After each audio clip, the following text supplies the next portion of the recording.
우리가 계속해서 요한계시록 말씀을 묵상하고 있습니다. 요한계시록 말씀을 계속 묵상하다 보니까 자꾸 천국을 생각하게 돼요. 예. 그래서 어제 저와 제 아내가 저희 어머님 장사한 파일런에 갔다 왔어요. 예, 그래서 우리 집 앞에 어머니가 좋아하셨던 꽃을 막 잘라가지고 그래가지고 이렇게 들고 가서 그 피크닉 의자 뒤에 딱 앉혀놓고서 한참을 거기서 날씨가 선선하게 괜찮았어요. 그래가지고 한참을 있다 왔습니다. 제가 그렇게 어머님을 생각하면서 막 슬퍼하고 이게 아니라 우리 모두가 천국 소망을 가진 그런 사람들이라는 게 너무 감사하더라고요. 사랑하는 성도님들, 요한계시록 말씀은요, 특별히 오늘 말씀 18장 말씀은 심판에 대한 말씀이 계속 나오지만 이것은 우리에게 겁주려고 주시는 말씀이 아님을 여러분 꼭 믿으시기 바랍니다. 이것은 하나님께서 우리를 위로하시고 격려하시고 힘주시고 능력 주시기 위해서 주시는 말씀입니다. 우리는 세상 속에서 살아갑니다. 특별히 저는 제가 뉴요커라는 것에 자부심을 가지고 살아가는 사람입니다. 그런데 행동 반경이 베이사이드하고 플러싱이거든요. 그래가지고 평소에 계속 살다 보면은요, 제가 뉴욕에 사는지를 까먹을 때가 되게 많아요.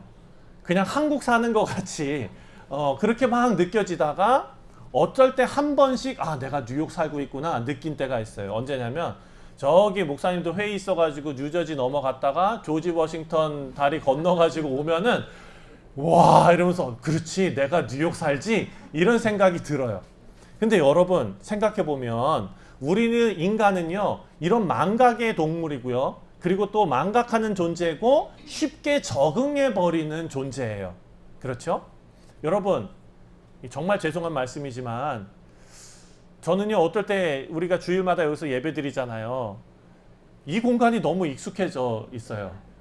근데 여러분 옛날에 처음 여기 오실 때 우리 여기 몇 주 있는다고 왔죠? 그런데 그냥 편안하게 지금까지 그냥 계시는 거 보면서도 마음이 짠하면서도 또 감사하기도 하고 그래요. 우리 인간은 계속해서 이것을 잊어버리고 그리고 계속해서 적응해버리고 이런 특성을 가지고 있습니다. 그래서 우리가 매일같이 이 세상의 문화와 가치와 흐름 안에서 일하고 공부하고 자녀들 양육하고 또 소비하면서 이렇게 살아가니까요 문제가 생기는데 우리가 어디 속해 있는지를 잊어버리게 된다는 거예요. 그래서 2주 전에 우리가 요한계시록 말씀으로 함께 나눴던 설교 제목을 기억하십니까? 내가 누구의 소유인가? 그렇죠. 내가 누구의 소유인가를 자꾸 까먹는다는 거예요. 그런데 오늘 본문 말씀을 보니까 하나님께서 명확하게 말씀하십니다. 빨간 글씨 읽겠습니다. 시작. 내 백성아 거기서 나오라. 아멘. 사랑하는 성도님들, 오늘 이 말씀 앞에 우리가 서야 합니다. 무엇으로부터 나와야 하는가? 또 왜 나와야 하는가? 또 어디로 나와야 하는가를 우리가 생각해 보아야 합니다. 하나님의 심판 앞에서 하나님의 백성들이 어떤 태도를 취해야 하는지 그것을 오늘 본문이 우리에게 선포하고 있는 것입니다. 여러분 요한계시록 말씀은 하나님께서 요한에게 환상으로 보여주신 말씀 아닙니까? 그래서 그 내용들이 어떤 역사적인 막 이런 내용이 아니라 장면을 봐야 되는 거예요. 장면. 그래서 오늘도 세 가지 장면을 살펴보도록 하겠습니다. 그 첫 번째가 바로 하늘에서 내려온 큰 천사가 내려오는 장면이에요. 자, 18장 1절 함께 읽겠습니다. 시작. 이 일 후에 다른 천사가 하늘에서 내려오는 것을 보니 큰 권세를 가졌는데 그의 영광으로 땅이 환하여지더라. 아멘. 자, 큰 천사가 내려오는 장면을 환상을 통해서 봤습니다. 그런데 이 천사는 그냥 어떤 메시지를 들고 온 천사가 아니라 오늘 본문 말씀을 보니까 무엇을 가졌대요? 큰 권세를 가졌대요. 큰 권세를 가지고 그의 영광으로 땅이 환해졌다는 거예요. 그러니까 이 어둠 속의 세상 속에서 하나님의 진리가 강력하게 비춰지는 장면을 지금 요한이 보고 있는 것입니다. 그리고 이 천사가 소리를 치는데요. 사랑하는 성도님들 생각해 보세요. 우리는 지금 이 세상에서 살아가고 있는데 빛의 자녀로 살아가지 않습니까? 그런데 우리가 살아가는 곳은 어두운 세상이에요. 그래서 이 세상 사람들은 아직까지는 우리가 가지고 있는 진정한 가치가 무엇인지를 깨닫지 못하고 있어요. 그래서 우리를 무시하고 그래서 또 우리를 핍박하고 그런 경우가 있거든요. 그런데 주 예수 그리스도께서 영광으로 다시 오실 그날을 보면 사랑하는 성도님들, 온 세상 사람들도 그 영광으로 환해져서 밝히 알게 되는 그날이 올 줄 믿습니다. 자, 그런데 이 천사가 그렇게 내려와서 소리를 치르는데 뭐라고 얘기하느냐? 다 같이 읽겠습니다. 시작. 힘찬 음성으로 외쳐 이르되 무너졌도다 무너졌도다 큰 성 바벨론이요. 자, 천사가 내려와서 무너질 것이다 무너질 것이다 큰 성 바벨론이요 라고 얘기한 것도 아니고 무너지고 있다 무너지는 중이다 큰 성 바벨론이요 라고도 얘기 안 했어요. 뭐라고 얘기했습니까? 무너졌도다. 시제가 어떻게 돼요? 과거형이에요. 과거형.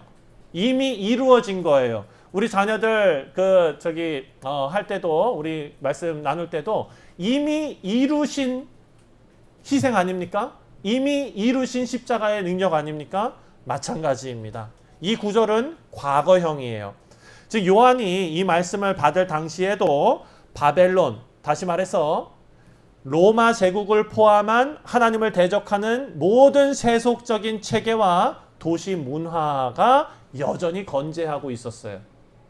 자, 여러분 우리가 말씀을 묵상하다 보면은 우리 요한계시록 말씀 쭉 묵상하면서 바벨론 이야기 많이 나왔죠. 이 바벨론이 메데 바사에게 무너진 바벨론입니까? 아니에요. 새벽 말씀 쭉 묵상해 오신 분들은 아실 거예요. 이 바벨론은 상징적인 것인데 어떤 상징이냐면 그때 당시 요한이 환상을 보는 그 당시에 세력을 잡고 있던 제국이 어떤 제국입니까? 로마 제국이잖아요. 그 로마 제국을 포함해서 하나님을 대적하는 모든 세속적인 체계와 도시 문화, 그것이 이어져서 오늘날도 공중권세 잡은 자들이 가지고 있는 그런 체제와 문화를 다 통틀어서 큰 성 바벨론이라고 얘기하는 거예요. 그렇다면 이 바벨론은 지금 무너지고 있는 중입니까? 아니면 무너질 계획입니까? 말씀 보니까 무너졌어요. 무너졌어요. 하나님께서는 이 바벨론이 더 이상 성공적인 문명이 아니라는 거예요. 이것은 그저 귀신의 처소고 더러운 영의 소굴이고 가증한 짐승들의 모임일 뿐입니다.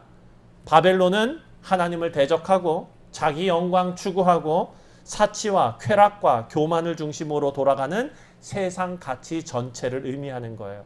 2절과 3절 말씀을 보니까 이런 영향력에 그 영향을 받는 그런 집단들이 있어요. 말씀을 보니까 제가 읽어드리겠습니다. 첫 번째, 만국이 그의 음행의 진노의 포도주를 마셨고. 누가요? 만국. 만국이 뭡니까? 온 나라들. 온 나라. 그리고 두 번째 보니까 땅의 왕들이 그와 음행하였고. 정치 지도자들, 사회의 지도자들. 그리고 이 마지막이 또 재밌습니다. 땅의 상인들도 그 사치로 치부하였더라. 권력을 가진 자들, 만국, 대통령, 권력자들뿐만이 아니라 일상생활을 살아가는 소시민들, 상인들까지도 그 문화에 다 동화되어 버렸다라는 거예요. 바벨론은 우리를 유혹합니다. 그리고 사람들은 기꺼이 그 유혹에 몸을 맡겨버립니다. 쾌락 속에서, 재물을 약속받은 그 상황에서 하나님을 잊어버리고 양심을 팔고 순종을 내려놓습니다. 그런데 오늘 본문 말씀을 잘 보시면 이 경고는 교회 밖에 있는 사람들을 위한 경고가 아니라는 사실이에요. 당시 초대교회 성도들도요, 로마 제국이 어마어마하니까 거기에 매료당했어요. 그래서 로마의 문화를 쫓아가고 그 화려함과 안정성과 풍요 속에서 살아가면서 점점 타협해가는 성도들이 있었다라는 것입니다. 여러분, 오늘날 우리의 모습은 어떻습니까? 우리 소비 모습은 어떻습니까? 제가 얼마 전에 이 뉴스를 보고 경악했습니다. LA에 고급 식료품점이 있어요. 이름이 에러완이라는 데예요. 에러완. 들어보신 적 있으십니까? 한 번도 없으시죠? 여러분은 천국에 속한 자들이기 때문에 모르시는 거예요. 제가 설명을 드릴게요.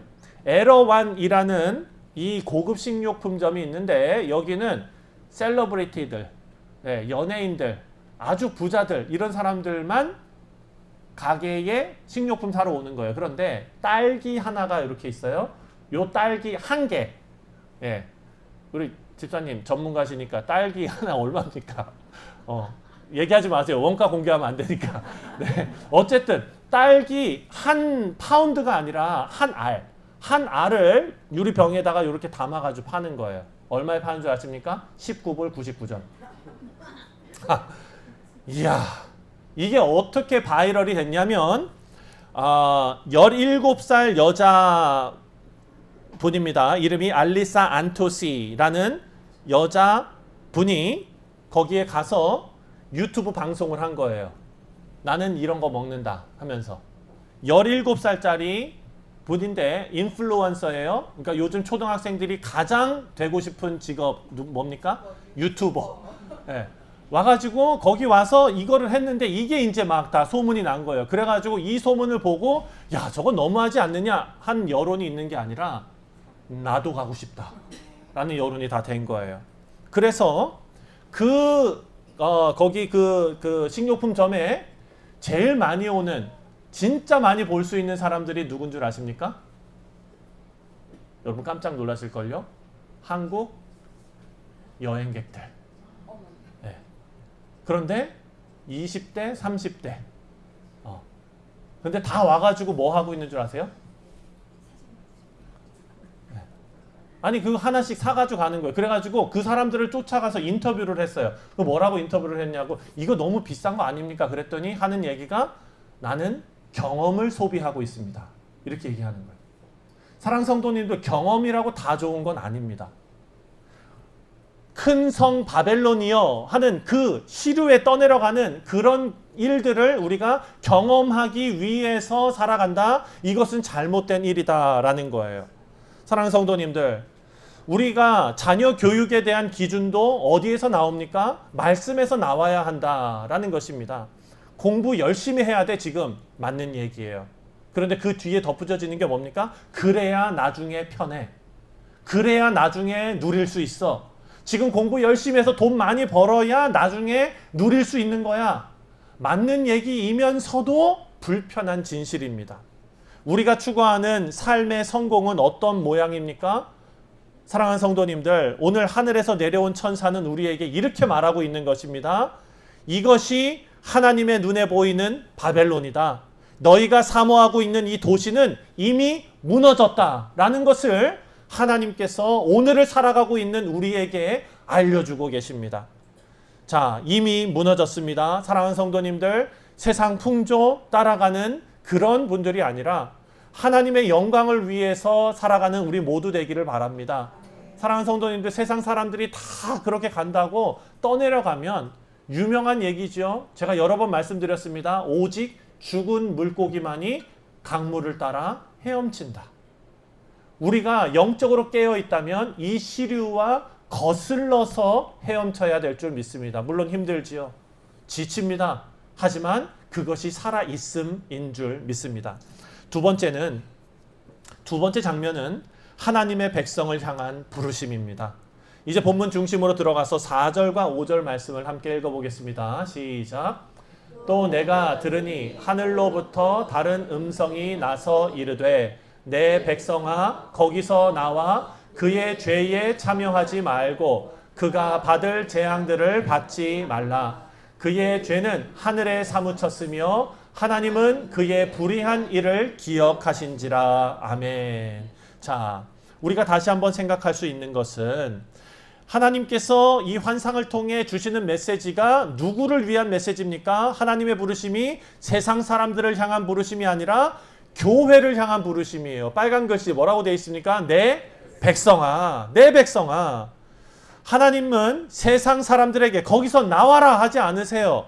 세상에 마음 뺏긴 교회를 향해서 이 말씀을 하시고 세상의 가치에 참여한 성도들을 위해서 너는 내 백성이다. 거기서 나와라 라고 말씀하십니다. 이것이 사랑의 외침이고 이것은 구원의 부르심인 줄 믿습니다.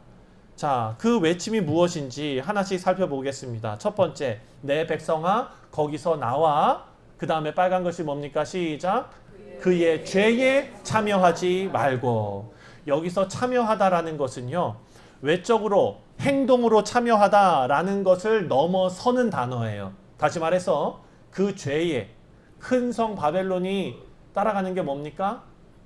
세속적이고 돈 중심적이고 사람들의 존엄을 무시하는 그런 죄악과 가득한 모든 풍조지요. 자, 그 죄에 행동으로 참여하는 것뿐만 아니라 이 단어는 동조하고 침묵하고 무관심하게 살아가는 태도를 포함하는 단어입니다.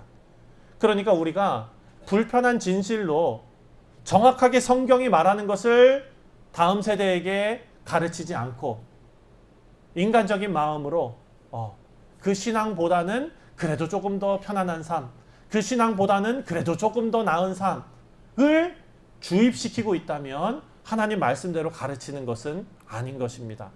두 번째로 뭐라고 말씀하시느냐? 내 백성아, 빨간 것이 시작. 그가 받을 재앙들을 받지 말라.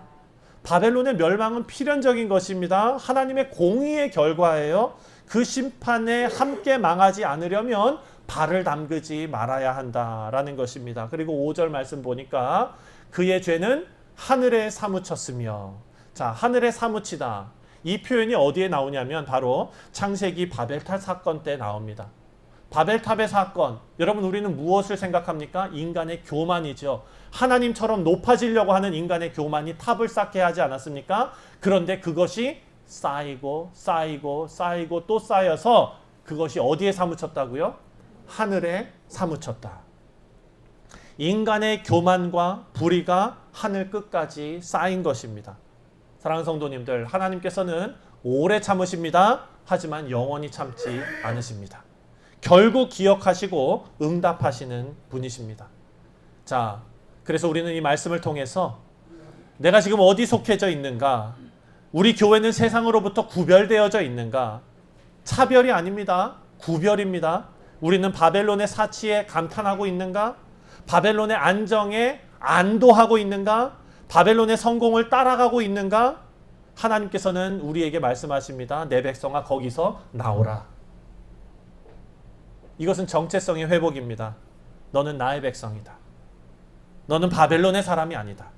너는 하늘의 도성에 속한 자이다. 사랑하는 성도님들, 하나님은 우리에게 하나님께 속한 자로서 세상으로부터 분리된 거룩한 존재로 살아가라고 부르신 줄 믿습니다. 마지막 세 번째 장면은 하나님이 주도하시는 심판의 원리가 드러나는 장면입니다. 하나님께서 그저 경고만 하고 아무 말도 안 하시는 그런 분 아닙니다. 반드시 실행하십니다. 6절 말씀을 함께 읽겠습니다. 시작. 그가 준 대로 그에게 주고 그의 행위대로 갑절을 갚아주고 그가 섞은 잔에도 갑절이나 섞어 그에게 주라. 아멘. 이 말씀 보니까 하나님께서 보복하시는 것 같아요. 그렇죠? 죄졌지? 내가 그대로 갚아주겠다. 근데 이것은 보복이 아닙니다. 하나님은요, 공의로운 하나님이시기 때문에 죄악이 0.00001%도 하나님께서는 가만두지 못하시는 분이세요. 하나님의 네이처 자체가. 그래서 이것은 하나님의 공의가 드러나는 것이지 하나님께서 보복하시는 것이 아니다. 그런데 그 심판이 놀라울 만큼 단호하게 임합니다. 7절과 8절을 함께 읽겠습니다. 시작.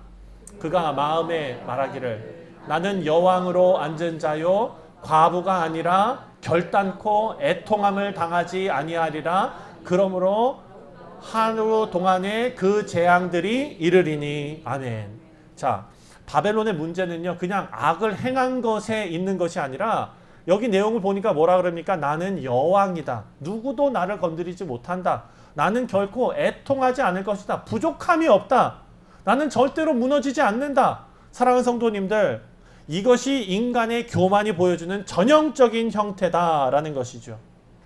자기 안정에 대한 착각입니다. 자기 자랑입니다. 위안입니다. 하나님 없이도 살 수 있다는 태도가 바로 바벨론의 본질이고 교만의 본질입니다. 그런데 8절 보니까 교만에 대해서 하나님이 이렇게 심판하십니다. 다 같이 읽습니다. 시작.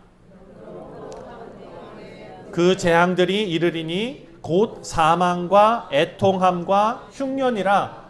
그가 또 불에 살라지리니 그를 심판하시는 주 하나님은 강하신 자이심이라. 아멘.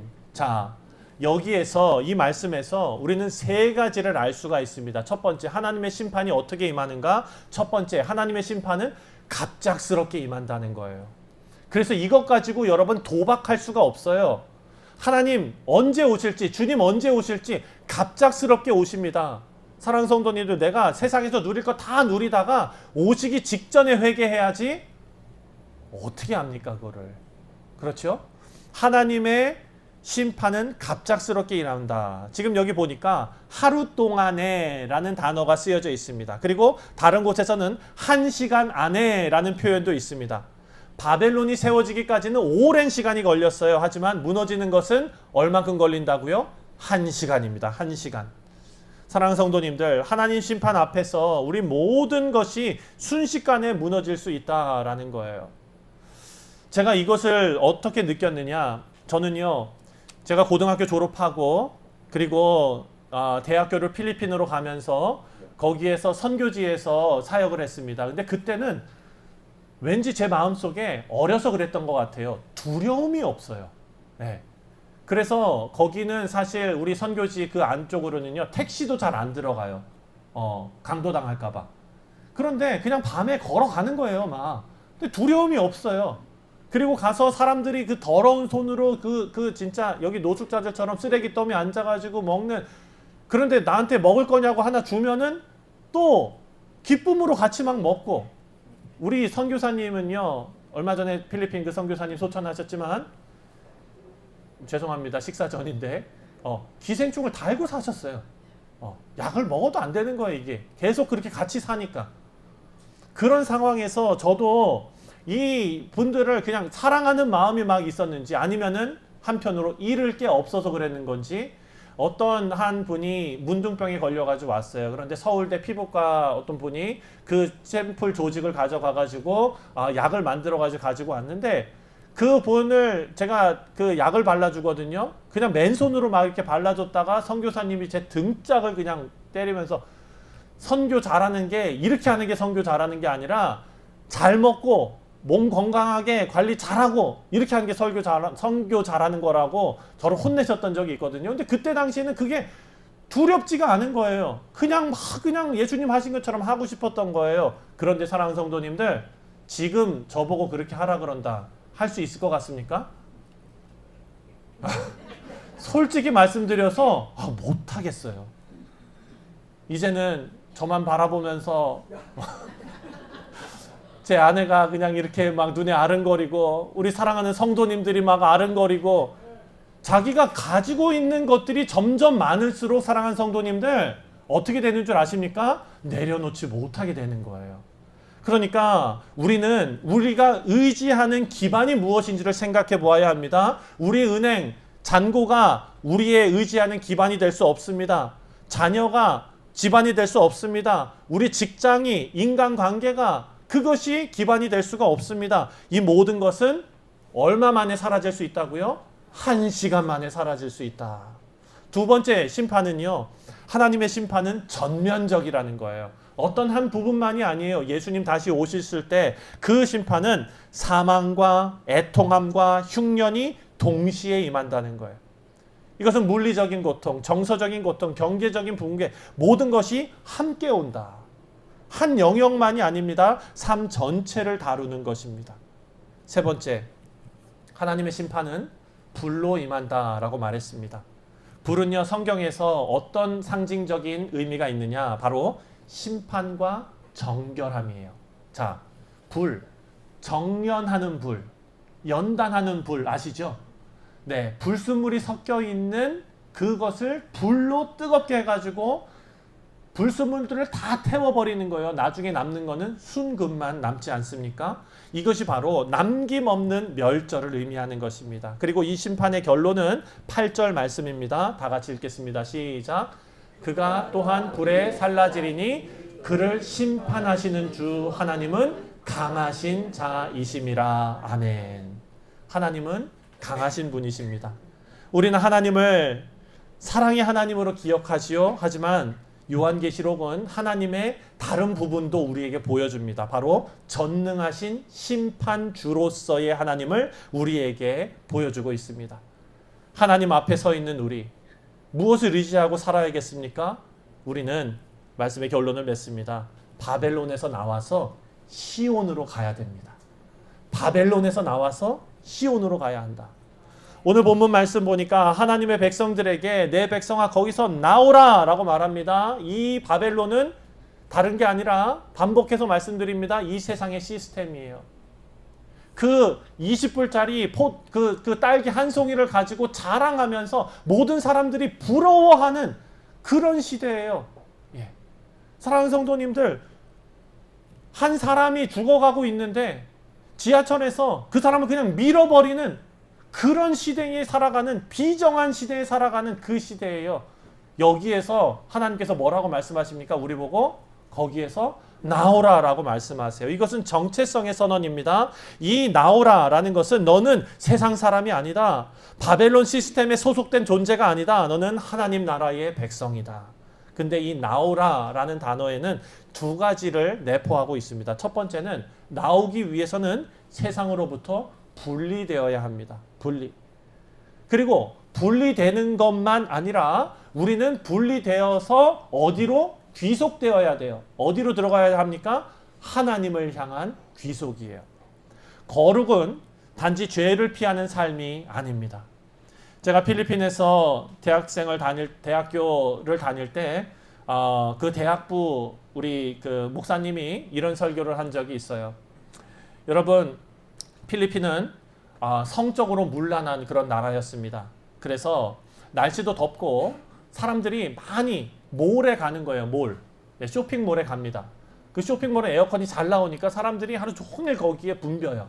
그런데 이 대학부 목사님이 우리들에게 어떤 예화를 드셨냐면, 본인은 그 쇼핑몰에 있는 어떤 시계방에 시계 모델을 거의 다 외우고 있다는 거예요. 예, 그렇게 외우고 있는 이유가 있대요. 왜냐하면 그 시계방 건너편에 헤어살론이 있는데 그 헤어살론은 늘 붐벼요. 사람들이 많아요. 이유가 있어요. 헤어 디자이너들이 옷을 딱 달라붙는 것을 입고 그렇게 이제 머리를 깎아주는 거예요. 그러니까 이 목사님이 하는 얘기가, 본인은 거기 지나갈 때마다 반대편에 있는 시계 가게를 이렇게 보고 가니까 거기에 시계가 신모델이 뭐가 나왔는지를 다 알고 있다, 이렇게 얘기하는 거예요. 그러니까 우리에게 포인트는 뭐냐? 죄는 쳐다보지도 마라, 이런 거였거든요. 사랑하는 성도님들, 거룩이라는 것은 죄를 피하는 삶이 아닙니다. 제가 그거 시도해봤어요. 그래서 거기 지나갈 때마다 오른쪽 보지 말아야지, 오른쪽 보지 말아야지 생각하면 어떻게 되는 줄 아십니까? 봐요. 그래가지고 결국은 오른쪽도 보고 왼쪽도 보고 걸어가는 거예요. 죄를 피하는 것이 거룩이 아닙니다. 거룩은 하나님을 향한 적극적인 헌신이에요.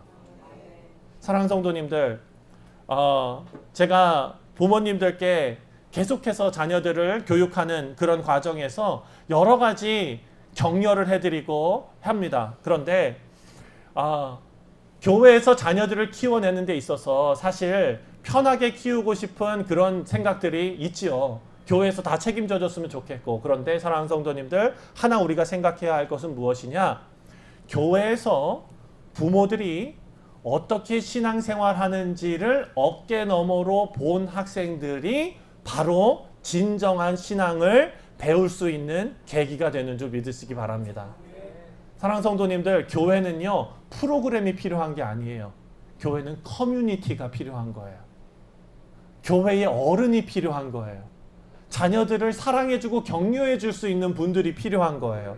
그것이 부모가 되어야 되고 그것이 교회의 어른이 되어야 되는 줄 믿습니다. 자, 우리는 이 말씀 앞에 서야 합니다. 이제 정말 내가 바벨론에서 나왔는가? 내 삶은 세상과 어떤 점에서 구별되는가?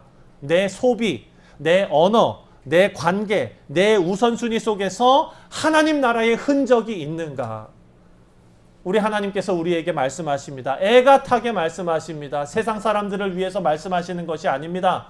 바벨론 속에서 살아가는 우리 믿음의 백성들에게 말씀하십니다. 뭐라고 말씀하십니까? 다 같이 시작. 내 백성아 거기서 나오라. 사랑하는 성도님들, 이것은 하나님께서 우리에게 보내시는 구원의 초대입니다. 오늘 우리 삶의 중심에 바벨론의 흔적들을 혹시 있다면 정직하게 바라보시고 하나님 말씀 앞에 돌이키는 우리가 되기를 소망합니다. 그 대신에 무너지지 않는 시온을 향해 나아가시는 뉴욕 성실장로교회 복된 성도님들 다 되시기를 주님의 이름으로 축원드립니다. 기도하겠습니다.